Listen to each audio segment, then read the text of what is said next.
I know that Dallas is ready and excited for the new entertainment district Sure. downtown, the former Dallas Morning News building. And I know you're very involved in that. So that's creativity, that's excitement, that's creating something new.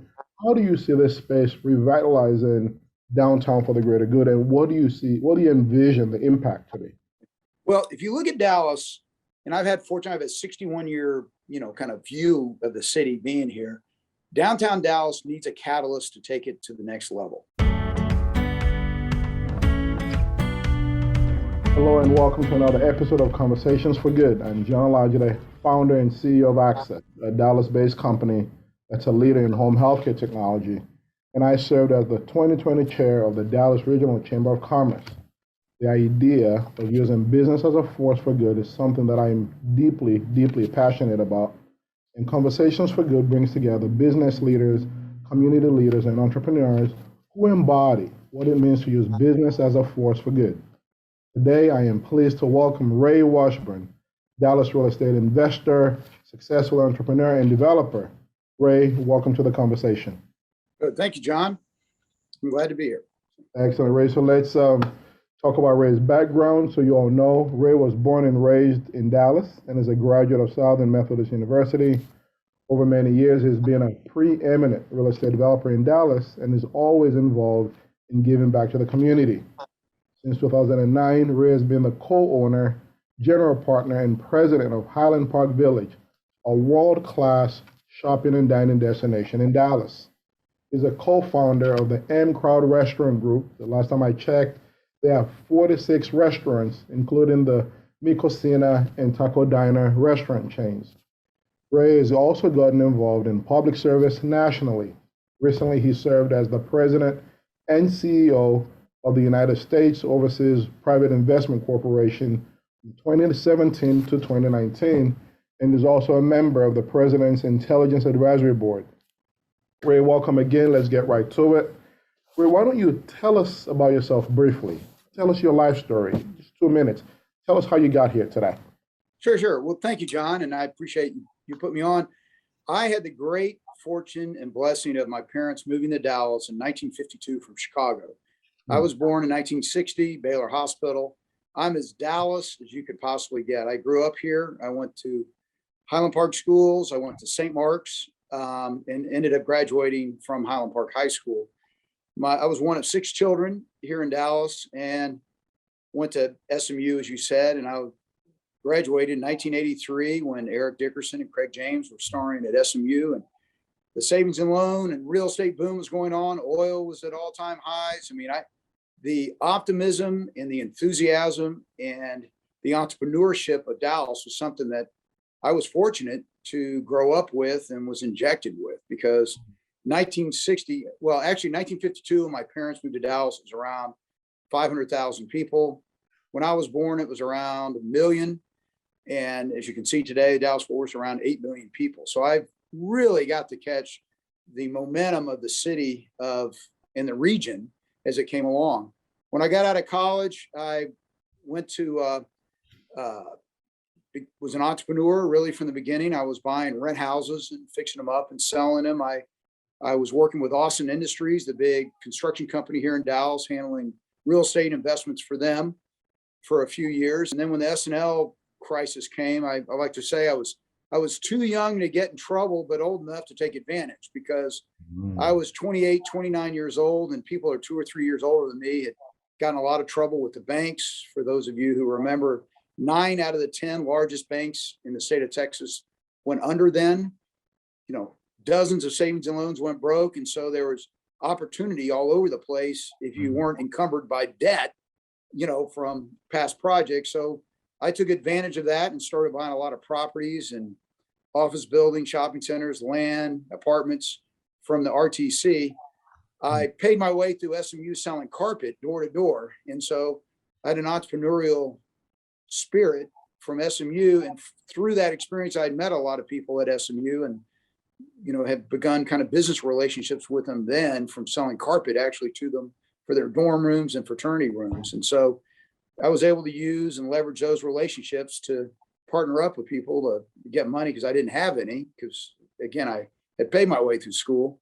I was fortunate that I grew up with a great education at Highland Park Schools and at St. Mark's and at SMU. But, it was that education and my wits that got me going from there. And so after that, I started in 1991. We started Mi Casina with my brother, one of my college roommates, who was also one of my backers in real estate, who is actually from Corsicana and is in the fruitcake business, from the Collins Street Bakery. And we started with a restaurant for $75,000 in Crescent Forest. Never put another dime in it since then. And since that time, in 31 years, we built extremely large business. We've got a couple thousand employees and a company we're very, very proud of with Mi Casina, the Mercury, Taco Diner. I'm a partner in Katie Cho Ice House and multiple other concepts in town. And so anyway, that started in 91. And with that, I just did a lot of real estate projects throughout the years, a lot of well-known properties. The most well-known is the iconic Highland Park Village Shopping Center, which we bought in May of 2009 in the depths of the Depression. What I learned in my career, John, was when things are bad, that is the time you got to grab it and run with it. And I learned that in the S&L deal in the late 80s and in the financial crisis, 2009. We picked up a lot of property, including the village, because everyone else thought the world was ending. And really, growing up in Dallas, optimism is this city and this region always picks itself up and becomes even better than it was before. And so, I'm a little concerned right now in the economy we're in because everything is so red hot. I mean, our sales in the Highland Park Village over 2019 are up 40%. Our restaurant sales are all up over 40%. And this region is just red hot or white hot, actually. And valuations are so high. It's like, and I try to tell my kids who are in college, it's like, this never ends pretty. And so I'm just concerned when the tide goes out. You don't know when the tide's going to go out, but when it does go out, as long as you've got, your debt load's low, and you got ability to put capital, there's going to be another great opportunity coming up. But so anyway, I love it, Ray. That's a great way to get this started. You've shared lots of business lessons already, your intro comments, and you've talked about booms and busts. And there've been lots of different opportunities in a boom and a bust and all the cycles. Why real estate for you? You could have done, even in all of that, you could have done anything else. Why was it real estate for you that got you going? And why is it real estate for you, Ray? Yeah, well, look, as a young person, one, I like the creative aspect of what I call value-added real estate. You buy a building. When I bought the Highland Park Village, we came in. That's a great example that people can look at. We bricked the streets, put trees in, change all the landscaping. We've taken rents from $30 a foot to $300 a foot. All of that came from just polishing the apple up. And as a young person getting in the business, real estate is something you can highly leverage. You can bring capital in, and it's just a tangible asset that I enjoy. I mean, it's, our restaurants, which is is an operating business, but really it's kind of a real estate business as well. And the lessons I've learned from both kind of transcend each other, because when you arrive at a shopping center, the Village as an example, your experience begins the second you step on the property. Is the garbage picked up? Is the grass cut? Are the flowers blooming? Those type things. And that sets your, experience level. In the restaurants, it's the same thing. I always tell my kids, when you walk in a restaurant, there are really four things to look at. What's the lighting like? What's the temperature like? What's the sound system like? And what are the bathrooms like? Wow. And right there, before you even have a menu put in front of you, you've already determined if it's going to be a good or bad experience. Just next time you go in a restaurant, imagine all the sensories around you that determines your feeling for the place. If it's bad, loud music, if it's lights that are too bright, or too low, just a lot of the little things. And those kind of interact. And what I found is I was able to take what I know from real estate and put it into the restaurant experience. And what I learned in the restaurant experience, I put into the real estate experience. Okay. You mentioned creativity, and you like to create things, and you like all that about real estate. So I know that Dallas is ready and excited for the new entertainment district downtown, the former Dallas Morning News building. And I know you're very involved in that. So that's creativity, that's excitement, that's creating something new. How do you see this space revitalizing downtown for the greater good? And what do you envision the impact to be? Well, if you look at Dallas, and I've had 61-year, kind of view of the city being here.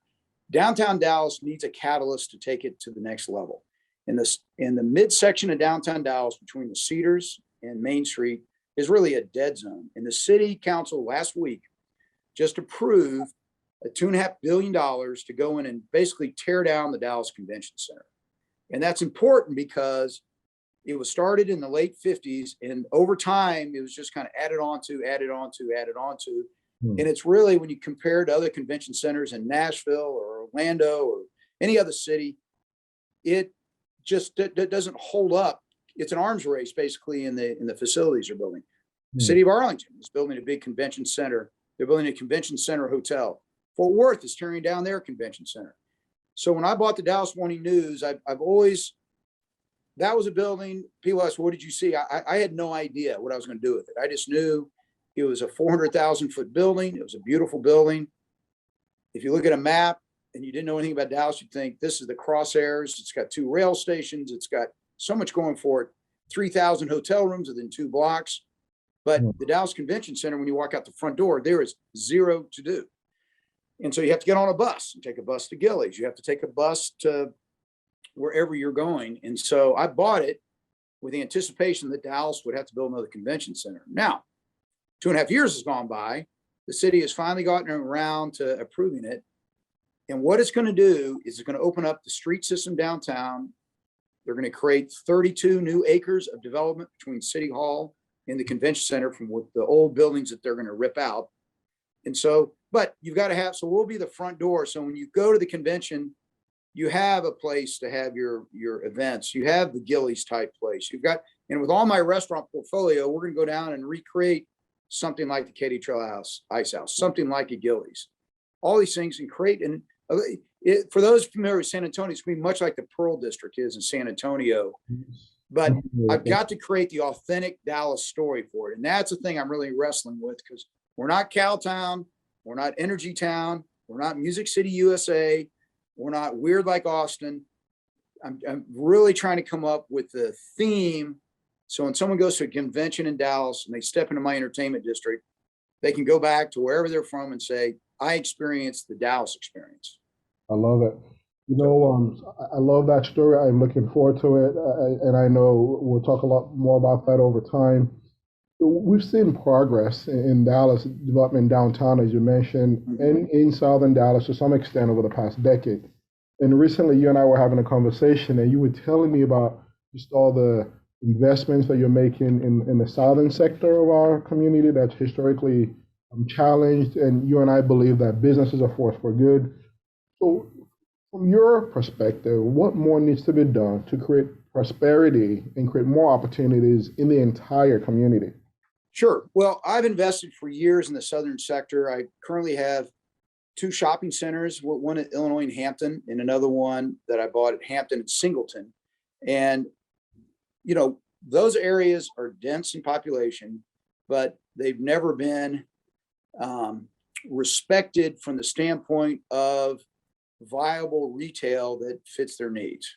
I don't know if that's kind of a long story, but the example, Illinois and Hampton, I bought an old shopping center, 80,000 square feet. It was a former Minyard Center that had been abandoned, covered in graffiti, potholed parking lot.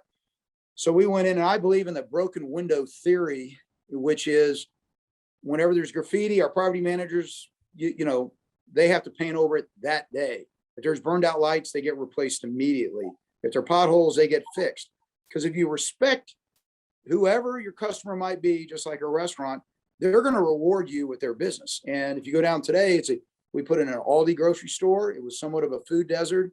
And now all of a sudden it's a incredibly vibrant center, 100% leased, and has been a great performer for me. 3 years ago, or actually probably 2 years ago, we bought from the Dallas Housing Authority a 150,000 square foot center at Singleton and Hampton behind Pinkston High School. Again, pretty much an abandoned center. The grocery store had closed. You know, they had old kind of rundown buildings in the parking lot. We went in, I underwrote a grocery store to go in there. It had been a food desert for all those people in the West Dallas housing. We brought a grocery store back. Actually, Dr. Ben Carson, who was at the time Secretary of HUD, he came and cut the ribbon on it. We have since torn down some of the buildings in front. I'm putting, if you can believe it, a Starbucks drive through You told me. restaurant. We put in some other brand new restaurants down there. We put a new facade on it. So we're respecting, and not only are they being rewarded, we're being rewarded back owning the property because they're giving us their business, but we also give them a safe, beautiful place to shop. And so I'm a big believer in the southern sector, and I think it's got so many dynamics going for it. And all the jobs that are being created down in, Wilmer and Hutchins with all the warehouses. The big issue is just getting people to work. I mean, one thing I'm working on right now is a van service to go for some churches in South Dallas just to deliver people right to work. Because a lot of them can't even get to a DART bus. And so anyway, that's another conversation, but that's. Ray, I really appreciate you sharing that. And I know when you and I talked about it, I said I didn't know all that you were doing there, and I wanted the world to hear that. So thank you for sharing that, and letting others know, hey, having great success there, and there are opportunities there for anyone that wants to go invest there. Okay, let's talk about public service. You have a family history of public service. Mm-hmm. And I actually read, I didn't know this, I read recently that your great-grandfather, Hempstead Washburne, was mayor of Chicago during the, I think it was 1893, the World's Fair.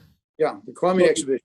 Yeah. Okay, so tell us, is being involved in the community, is that something that your family encourages? Is that just a family type thing? Yeah, well, actually, his father, Elihu Washburne, was Secretary of State under Grant. Ambassador, yeah, so he was Secretary of State and ambassador to France for 8 years. Then his son Hempstead was mayor of Chicago, and then the 1893 World's Fair. I did not know that. Yeah, it goes way back. And so Paul Bearer for Lincoln. Anyway, way back. And so public service, I started, I think I was either 25 or 26. I was the youngest member ever of the City of Dallas Plan Commission. And I was a babe in the woods in the Plan Commission when I did it, but I was on the Plan Commission for about 4 years. And when Annette Strauss was mayor, then I went in, I chaired the City of Dallas Thoroughfare Commission, all this stuff back in, the mid 1980s. And so I got a lot of public service in there. And then I went, as you said earlier, I went to Washington, D.C. and ran the Overseas Private Investment Corporation, which is a $30 billion government agency. And I've just served on multiple boards and things like that. So love it. Okay, yeah. Well, I'm enjoying this conversation, Ray, and I want the audience to know that if they're enjoying it as much as I am, please like and share this video, and be sure to subscribe to join us in future conversations on how business can be a force for good. So, Ray, let's talk more about your public service, and you've talked about your time leading the Overseas Private Investment Corporation. Why did you get involved in that, and what were your thoughts going in, and what are you most proud of accomplishing in that role? Well, the Overseas Private Investment Corporation was the former Marshall Plan, for those who remember your history books after World War II. And it was set up to provide funding for companies to go into countries with a GDP of, very low GDP per person. For example, most of the countries of Africa, most of South America, I mean, basically the whole world except Europe, United States, and Japan, basically. And what it was is if your business wanted to go to, let's say, Botswana and build a hydroelectric plant or build a factory to employ people, but no bank would lend you money because that country might have a dicey political situation or a lot of things, that we would go in and either guarantee your loan or loan you money. But the organization I ran makes about $800 million a year in profit for the U.S. government. So we're not an aid agency. We're not a grant making agency. We're actually an investment bank for the U.S. government. And why that's important is it creates stability in countries. Stability in countries is good foreign policy for the United States. It's good for national security. I agree.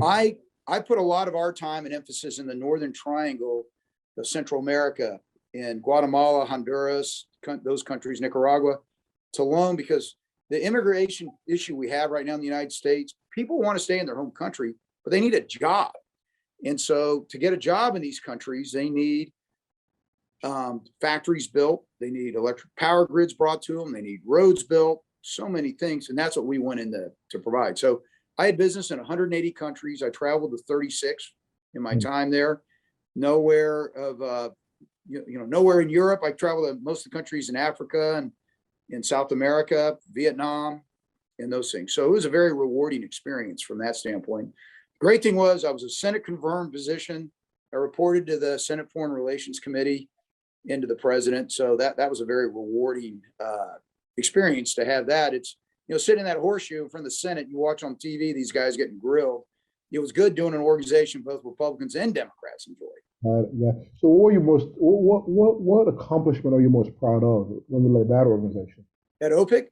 Yes. Okay, so OPIC had been slated to be zeroed out as an organization when I took over. And in fact, at my hearing, they asked, why did I want to go in to a particular agency that had been zeroed out by the federal government, the Office of Management and Budget? And I knew it was too important. So I was able to convince the president and the Senate Foreign Relations Committee that it was too important for foreign policy of the U.S. Because when I traveled, I would go with the Secretary of State or the Vice President, and we'd visit a country, and they can do a lot of talk, but I'm the one that had the cash, and so I could go in and do projects. And so we reformed the agency. It's now called the United States International Development Finance Corporation, which is a mouthful, or the DFC. And so it was totally restructured. It was doubled in size from 30 billion to 60 billion.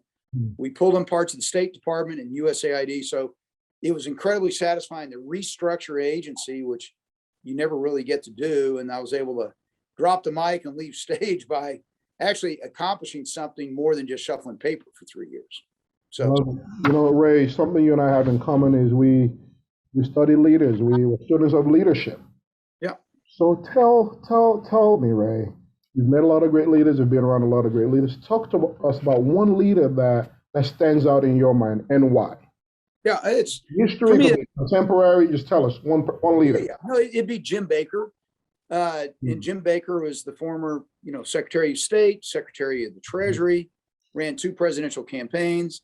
He was able to navigate the shark-infested waters of D.C.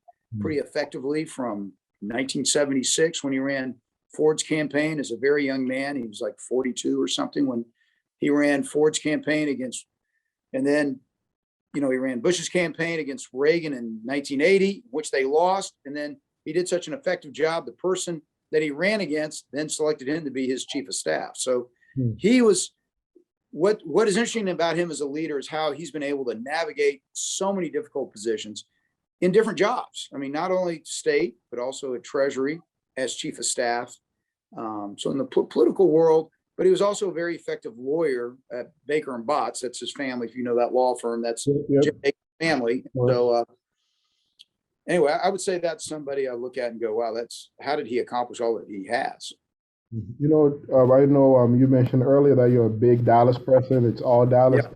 So Ray, just for good measure, I'll ask, as you're thinking about all your real estate adventures and creativity, are there other places outside of Dallas that you're currently invested in, or that you're looking at that hold a lot of promise that you want to go create special things at? Yeah, I've got a lot of investments in Colorado Springs, Colorado, of all places. And it's a beautiful city. I've got some downtown buildings. I built some buildings out by their airport. I built the headquarters for U.S. Army Space Command. And it's an interesting city. It's one of these second tier cities that is so close to Denver, it can never be a major city on its own. But with the military base there and cyber and all those things, it's got an incredible growth. And it's just a beautiful city, but it's probably 600,000 or 700,000 people now. So, I mean, it's a major town. It's not, I haven't gone out to some little mountain town out there. So I'm a big believer in Colorado Springs. I love it. Ray, thank you so much for your time. This can go on and on and on just as we keep talking. Thank you for everything that you do to make our community as strong as it can be. Thank you for all that you do to make the world a better place. Thank you for joining us today. All right. Thank you, John. Love it. If you've enjoyed this conversation, again, please like and share this video and be sure to subscribe to join us in future conversations on how business can be a force for good. You've heard today, Ray Washburne is a force for good. Thank you to those tuning in. I look forward to many more good conversations in the future as we work together to ensure a better community, a better world for all. Thank you.